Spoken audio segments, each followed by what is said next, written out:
बुधवार व्रत का था। सभी श्रद्धालु भक्त को मेरा सादर प्रणाम। आज मैं आप सभी के समक्ष भगवान श्री गणेश जी को समर्पित बुधवार व्रत कथा प्रस्तुत करने जा रही हूँ। बुधवार का दिन विशेष रूप से बुद्धि और विघ्नहर्ता श्री गणेश जी को समर्पित है। इस दिन व्रत और पूजा करने से बुद्धि, व्यापार, संतान और सुख शांति की प्राप्ति होती है।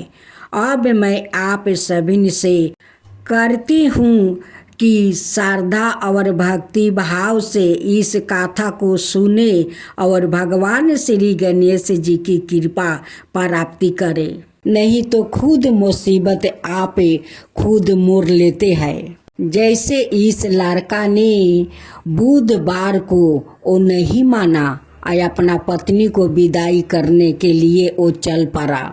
तो देखिए बुध भगवान कैसे इस लड़का को मुसीबत में फंसा दिया। जिस बार को आपको परिवार मानते हैं साथियों, उस बार को आपको भी मानना चाहिए। जय श्री कृष्णा, राधे राधे। भक्तजनों, आज आप सुनेंगे बुधवार की महापुण्य फल देने वाली 5 कथाएं। एक समय की बात है कि साहूकार अपनी पत्नी को लाने के लिए अपने ससुराल गया। कुछ दिन रहने के बाद उसने अपनी पत्नी के साथ अपने घर आने की सोची। दुर्भाग्य से उस दिन बुधवार का दिन था। लड़की के परिवार वालों ने कहा कि आज बुधवार का दिन है, जो कि किसी कार्य हेतु शुभ नहीं माना जाता है, इसलिए आज तुम मत जाओ। किंतु साहूकार ने किसी की एक न मानी और पत्नी को लेकर अपने ससुराल से घर को प्रस्थान किया। रास्ते में साहूकार की पत्नी को प्यास लगी। उसकी पत्नी कहती है कि मुझे बहुत जोर से प्यास लगा है। साहूकार ने कहा, ठीक है, तुम बैलगाड़ी में ही बैठी रहो, पानी लेकर अभी आता हूँ। जब वो पानी लेकर आया तो उसने देखा कि उसकी शक्ल का एक आदमी उसकी पत्नी के साथ बैठा है। तब उसने जाकर उस पुरुष से पूछा, तुम कौन हो? तब उसने कहा, मैं साहूकार हूँ। और फिर दोनों के बीच में झगड़ा शुरू हो गया और वहाँ लोग और कुछ सिपाही आ गया, जिन्होंने उस स्त्री से पूछा, तुम्हारा पति कौन है? तब वो इसका उत्तर ना दे सकी और साहूकार अपने मन में कहने लगा कि ये प्रभु की कैसी लीला है। तब आकाशवाणी हुई और बोली, मूर्ख, आज बुधवार का दिन है तब भी तूने आज ही गावना करा कर ले आया है। सब भगवान बुध देव के प्रकोप से हो रहा था, वो तो तुझसे रूठे हुए है। तब साहूकार ने भगवान बुध देव से क्षमा याचना किया। तब वो आकाशवाणी खत्म हो गई और इंसान के रूप में आए बुध देव भी अदृश्य हो गया। और फिर साहूकार अपनी पत्नी संग घर गया और भगवान बुध देव की पूजा की। जो भी इस व्रत कथा को सुनता है और उसको बुधवार की यात्रा करने का पाप नहीं लगता है। अब सुने दूसरा। समतापुर नगर में मधुसूदन नाम का एक व्यक्ति रहता था। वो बहुत धनवान था। मधुसूदन का विवाह है बालरामपुर नगर की सुंदर और गुणवती लड़की संगीता से हुआ था। एक बार मधुसूदन अपनी पत्नी को लेने बुधवार के दिन बलरामपुर गया। मधुसूदन ने पत्नी के माता पिता से संगीता को विदा करने के लिए कहा। माता पिता बोले, बेटा आज बुधवार है, बुधवार को किसी भी शुभ कार्य के लिए यात्रा नहीं करते। लेकिन मधुसूदन नहीं माना। उसने ऐसी शुभ अशुभ की बातों को नहीं मानने की बात कही। तब आग्रह करने पर संगीता के माता पिता ने बेबस होकर दोनों को विदा कर दिया। दोनों ने बैलगाड़ी से यात्रा आरंभ किया। 2 कोस की यात्रा के बाद उसकी गाड़ी का एक पहिया टूट गया। वहां से दोनों ने पैदल ही यात्रा शुरू की। रास्ते में संगीता को प्यास लगी। मधुसूदन उसे एक पेड़ के नीचे बैठाकर जल लेने चला गया। थोड़ी देर बाद जब मधुसूदन कहीं से जल लेकर वापस आया तो वो बुरी तरह हैरान हो उठा, क्योंकि उसकी पत्नी के पास उसकी ही शकल सूरत का एक दूसरा व्याकृत बैठा था। संगीता भी मधुसूदन को देखकर हैरान रह गई। वो दोनों में कोई अंतर नहीं कर पाई। मधुसूदन ने उस व्याकृत से पूछा, तुम कौन हो और मेरी पत्नी के पास क्यों बैठे हो? मधुसूदन की बात सुनकर उस व्याकृत ने कहा, अरे भाई, यह मेरी पत्नी संगीता है। मैं अपनी पत्नी को ससुराल से विदा कराकर लाया हूँ।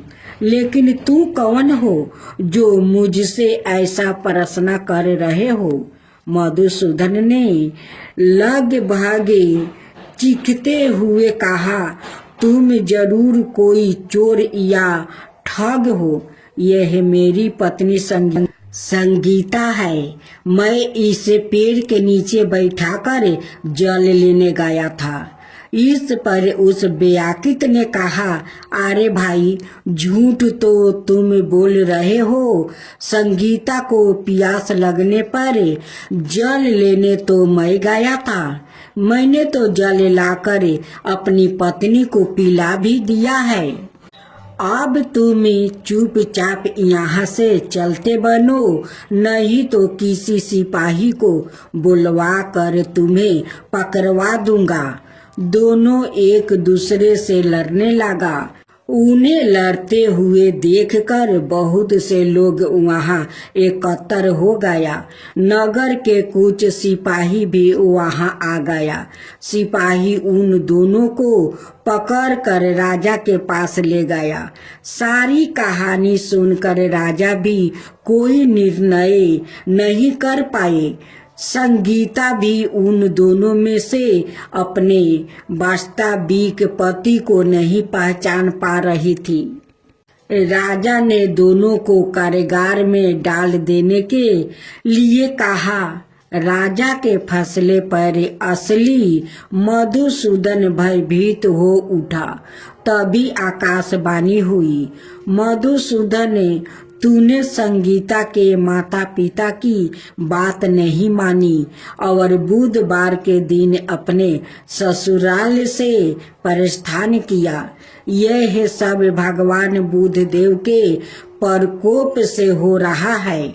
मधुसूदन ने भगवान बुद्धदेव से प्रार्थना की कि हे भगवान बुद्धदेव, मुझे क्षमा कर दीजिए। मुझसे बहुत बड़ी गलती हुई है। भविष्य में अब कभी बुधवार के दिन यात्रा नहीं करूंगा और सदाए बुधवार को आपका व्रत किया करूंगा। मधुसूदन के प्रार्थना करने से भगवान बुद्धदेव ने उसे क्षमा कर दिया। तभी दूसरा बेआकित राजा के सामने से गायब हो गया। राजा और दूसरे लोग इस चमत्कार को देखकर हैरान हो गया। भगवान बुद्ध देव की इस अनुकंपा से राजा ने मधुसूदन और उसकी पत्नी को सम्मान पूर्वक विदा किया। कुछ दूर चलने पर रास्ते में उन्हें बैलगाड़ी भी मिल गई। बैलगाड़ी का टूटा हुआ पहिया भी जोड़ा हुआ था। दोनों उसमें बैठकर समतापुर की ओर चल दिया। मधुसूदन और उसकी पत्नी संगीता दोनों बुधवार को व्रत करते हुए आनंद पूर्वक जीवन यापन करने लगा। भगवान बुद्ध देव की अनुकंपा से उनके घर में धन संपत्ति की वर्षा होने लगी। जल्दी ही उनके जीवन में खुशियां ही खुशियां भर गई। बुधवार का व्रत करने से स्त्री पुरुष के जीवन में सभी मंगल कामनाएं पूरी होती है और व्रत करने वाले को बुधवार के दिन किसी आवश्यक काम से यात्रा करने पर कोई कष्ट भी नहीं होता है। गणेश जी की कथा। एक बुढ़िया थी, वो बहुत ही गरीब और अंधी थी। उसके एक बेटा और बहू थी। वो बुढ़िया सदाए गणेश जी की पूजा किया करती थी। एक दिन गणेश जी प्रकट होकर उस बुढ़िया से बोले, बुढ़िया माँ, तू जो चाहे सो मांग ले। बुढ़िया बोली, मुझसे तो मांगना नहीं आता है, मैं कैसे और क्या मांगूं। तब गणेश जी बोले, अपने बहू बेटे से पूछ कर मांग ले। तब बुढ़िया ने अपने बेटे से कहा, गणेश जी कहते हैं तू कुछ मांग ले, बताओ मैं क्या मांगूं। बेटा ने कहा, माँ तू धन मांग ले। बहू से पूछा तो बहू ने कहा, नाती मांग लो। तब बुढ़िया ने सोची कि यह तो अपने अपने मतलब की बात कर रहा है। अतः उसे बुढ़िया ने पड़ोसिन से पूछा तो उसने कहा, बुढ़िया तू तो थोड़ी दिन जिएगी, क्यों तू धन मांगे और क्यों तू नाती मांगे। तू तो अपनी आंखें की रोशनी मांग ले, जिससे तेरी जिंदगी आराम से कट जाए। इस पर बुढ़िया बोली, यदि आप प्रसन्न है तो मुझे 9 करोड़ की माया दे, निरोगी का काया दे, अमर सुहाग दे, आंखों की रोशनी दे, नाती दे, पोता दे और सब परिवार को सुख दे और अंत में मोक्ष दे। यह सुनकर तब गणेश जी बोले, बुढ़िया माँ, तूने तो हमें ठगा लिया रे। फिर भी जो तूने मांगा है वचन के अनुसार सब तुझे मिलेगा। और यह कहकर गणेश जी अंतर ध्यान हो गए। उधर बुढ़िया माँ ने जो कुछ मांगा वो सब कुछ मिल गया। हे गणेश जी महाराज, जैसे तुमने उस बुढ़िया माँ को सब कुछ दिया वैसा ही सबको देना। अब सुने गणेश जी की सवारी मूषक की कथा। बहुत समय की बात है, एक बहुत ही भयंकर असुरों का राजा था, गजमुख। वो बहुत ही शक्तिशाली बनना और धन चाहता था। वो साथ ही सभी देवी देवताओं को अपने वश में करना चाहता था। इसलिए हमेशा भगवान शिव से वरदान के लिए तपस्या करता था।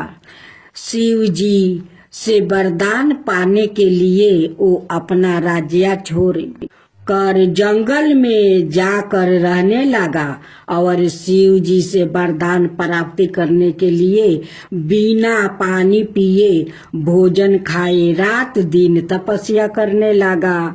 कुछ साल बीत गया। शिव जी उसके अपार तप को देखकर प्रभावित हो गया और शिव जी उसके सामने प्रकट हुए। शिव जी ने खुश होकर उसे दैविक शक्तियां प्रदान किया, जिससे वो बहुत शक्तिशाली बन गया। सबसे बड़ी ताकत जो शिव जी ने उसे प्रदान किया वो यह था कि उसे किसी भी शस्त्र से नहीं मारा जा सकता था। असुर गजमुख को अपनी शक्तियों पर गर्व हो गया और वो अपने शक्तियों का दुरुपयोग करने लगा और देवी देवताओं पर आक्रमण करने लगा। मात्र शिव, विष्णु, ब्रह्मा और गणेश ही उसके आतंक से बचे हुए थे। गजमुख चाहता था कि हर कोई देवता उसकी पूजा करे। सभी देवता शिव, विष्णु और ब्रह्मा जी के शरण में पहुँचे और अपनी जीवन की रक्षा के लिए गुहार करने लगा। यह सब देखकर शिव जी ने गणेश को, असुर गजमुख को यह सब करने से रोकने के लिए भेज दिया। गणेश जी ने गजमुख के साथ युद्ध किया और असुर गजमुख को बुरी तरह से घायल कर दिया, लेकिन तब भी वो नहीं माना। उस राक्षस ने सवाई को एक मूषक के रूप में बदल लिया और गणेश जी की ओर आक्रमण करने के लिए दौड़ा। जैसे ही वो गणेश जी के पास पहुंचा, गणेश जी कूद कर उसके ऊपर बैठ गया और गणेश जी ने गजमुख को जीवन भर के मूस में बदल दिया और अपने वाहन के रूप में जीवन भर के लिए रख लिया। बाद में गजमुख भी अपने इस रूप से खुश हुआ और गणेश जी का प्रिय मित्र भी बन गया। अब सुने माता पार्वती और गणेश जी की कहानी। एक दिन पार्वती माता स्नान करने के लिए गई, लेकिन वहाँ पर कोई भी रक्षक नहीं था। इसलिए उन्होंने चंदन के पेस्ट से एक लड़के को अवतार दिया और उसका नाम रखा गणेश। माता पार्वती ने गणेश को आदेश दिया कि उनकी अनुमति के बिना किसी को भी घर के अंदर ना आने दिया जाए। जब शिव जी वापस लौटे तो उन्होंने देखा कि द्वार पर एक लड़का खड़ा है। जब वो अंदर जाने लगे तो उस लड़का ने उन्हें रोक लिया और नहीं जाने दिया। यह देख शिव जी क्रोधित हुआ और अपने सवारी बैल नंदिनी को उस बालक से युद्ध करने को कहा, पर युद्ध में उस छोटे बालक ने नंदी को हरा दिया। यह देखकर भगवान शिव जी ने क्रोधित होकर उस बाल गणेश के सर को काट दिया। अब माता पार्वती वापस लौटी तो वो बहुत दुखी हुई और जोर जोर से रोने लगी। शिव जी को जब पता चला कि वो उनका सवाई का पुत्र है, तो उन्होंने भी अपनी गलती का एहसास हुआ कि शिव जी ने पार्वती को बहुत समझाने की कोशिश की, पर वो नहीं मानी और गणेश का नाम लेते लेते और दुखित होने लगी। अंत में माता पार्वती ने क्रोधित होकर शिव जी को अपनी शक्ति से गणेश को दोबारा जीवित करने के लिए कहा। शिव जी बोले, हे पार्वती, मैं गणेश को जीवित तो कर सकता हूँ, पर किसी भी अनाए जीवित प्राणियों के सर को जोड़ने पर ही माता पार्वती रोते रोते बोल उठी, मुझे अपना पुत्र किसी भी हाल में जीवित चाहिए। यह सुनते ही शिव जी ने नंदी को आदेश दिया, जाओ नंदी, इस संसार में जिस किसी भी जीवित प्राणी का सर तुमको मिले काट लाना। जब नंदी सर खोज रहा था तो सबसे पहले उसे एक हाथी दिखाई तो दिया, उसका सर काट कर ले आया। भगवान शिव ने उस सर को गणेश के शरीर से जोड़ दिया और गणेश को जीवन दान दे दिया। शिव जी ने इसलिए गणेश जी का नाम गणपति रखा और बाकी सभी देवताओं ने उन्हें वरदान दिया कि इस दुनिया में जो भी कुछ नया कार्य करेगा पहले जय श्री गणेश को याद करेगा, तब इन कार्य को आगे करेगा और सफल भी होगा। तो बोलो विनायक गणेश की जय, गणेश भगवान की जय। एक कन्या थी, जब वो थोड़ी बड़ी हुई और उसको समझ आने लगी तब से ही वो तुलसी माता जी की वो पूजा करने लगी। उसके प्रतिदिन का नियम था कि तुलसी माता जी का वो पूजन करने के बाद ही खाना खाती थी। जब वो कन्या शादी के लायक हुई तब उसके माता पिता ने उसकी शादी करवा दी। कन्या को उसके माता पिता ने दहेज में भी एक तुलसी का गमला दिया। ससुराल में वो प्रतिदिन सवेरे उठती है, पूजा करती है, फिर उसके बाद ही खाना खाने बैठती है। उसकी 2 जेठानी थी, वो दोनों उसका मजाक उड़ाती थी कि बड़ी नियम धर्म वाली बनती है। उन दोनों को उससे बहुत ईर्ष्या होती थी, इसलिए वो दोनों तुलसी जी का गमला छुपा देती है। वो कन्या बड़ी मुश्किल से गमला ढूंढ कर लाती है, अच्छे से पूजा करती है और फिर खाना खाती है।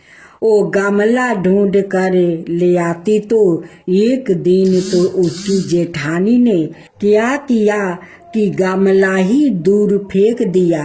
कन्या ने खूब ढूंढा पर उसे गमला नहीं मिला। वो बहुत ही परेशान हो गई। उस दिन तो उसने खाना भी नहीं खाया। उसका नियम जो था, उस कन्या की सच्ची भक्ति देखकर तुलसी माता उससे बहुत प्रसन्न हो गई और उसके कमरे में तुलसी माता का गमला प्रकट हो गया। अगले दिन सुबह जब वो उठी तो क्या देखती है कि उसके खाट के चारों कोने पर तुलसी माता का गमला आ गया है। यह देख कर वो तो बहुत प्रसन्न हो गई कि अब मेरी तुलसी माता को कोई चुरा नहीं सकेगा। पूजन करने के लिए भी कहीं और जाना नहीं पड़ेगा और कोई मेरी तुलसी माता को फेंक भी नहीं सकेगा। वो तो जल्दी से उठकर स्नान करती है और तुलसी माता की पूजन कर लेती है। जब वो खाना खाने बैठती तो उसकी जेठानियां मजाक करने लगी कि लो देवरानी का नियम धर्म पूरा हो गया। उससे पूछती है कि तुलसी जी की पूजा कर ली क्या? देवरानी धीरे से बोलती है कि कर लिया। जेठानी बोलती है कहाँ से कर ली? पूजा का गमला तो मैं फेंक दिया था। देवरानी कहती है कि देख लो मेरे कमरे में खाट पर तुलसी जी लग रही है। जेठानी बहुत शर्मिंदा हुई और बोली कि देवरानी तेरी भक्ति सच्ची है रे, हमने तुझे बहुत परेशान किया, हमें माफ कर देना। देवरानी उन्हें माफ कर देती है।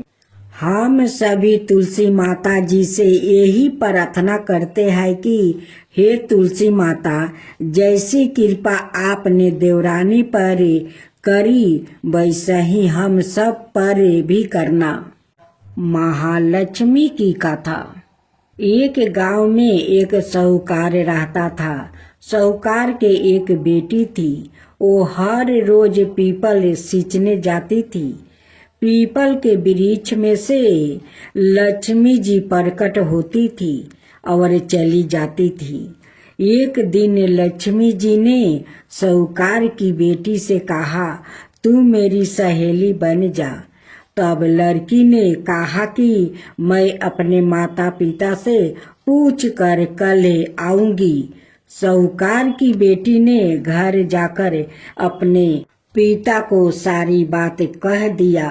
तब उसके पिताजी बोले, वो तो लक्ष्मी जी है, अपने कोई और क्या चाहिए, तू लक्ष्मी जी की सहेली बन जा।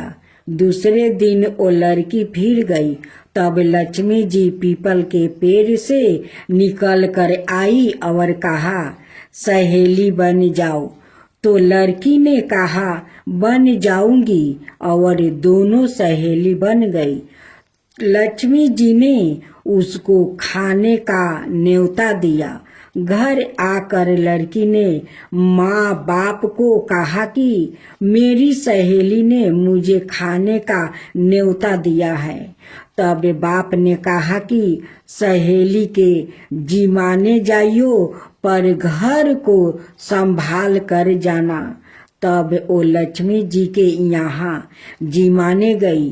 तो लक्ष्मी जी ने उसे साल दुसाला ओढ़ने के लिए दिया, रुपये दिए, सोने की चौकी, सोना की थाली में 36 प्रकार का भोजन करवा दिया।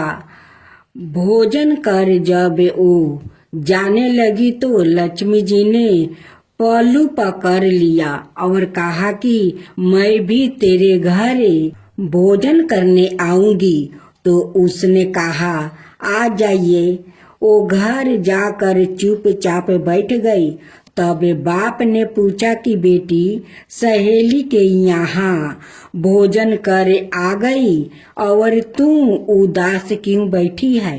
तो उसने कहा, पिताजी, मेरे को लक्ष्मी जी ने इतना दिया, अनेक प्रकार के भोजन करवाया, परंतु मैं कैसे भोजन कराऊंगी? अपने घर में तो कुछ भी नहीं है।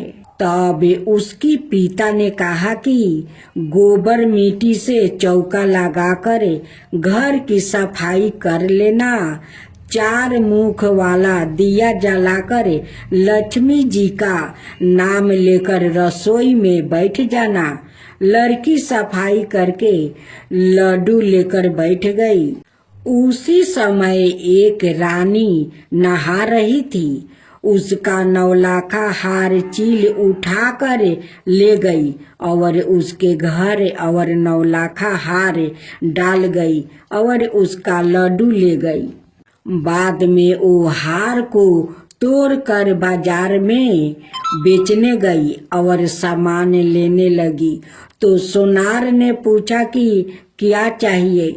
तब उसने कहा कि सोने की थाली, सोने का थाल, साल दुसाला दे दो, मोहर दे दो और समगरही दे दो।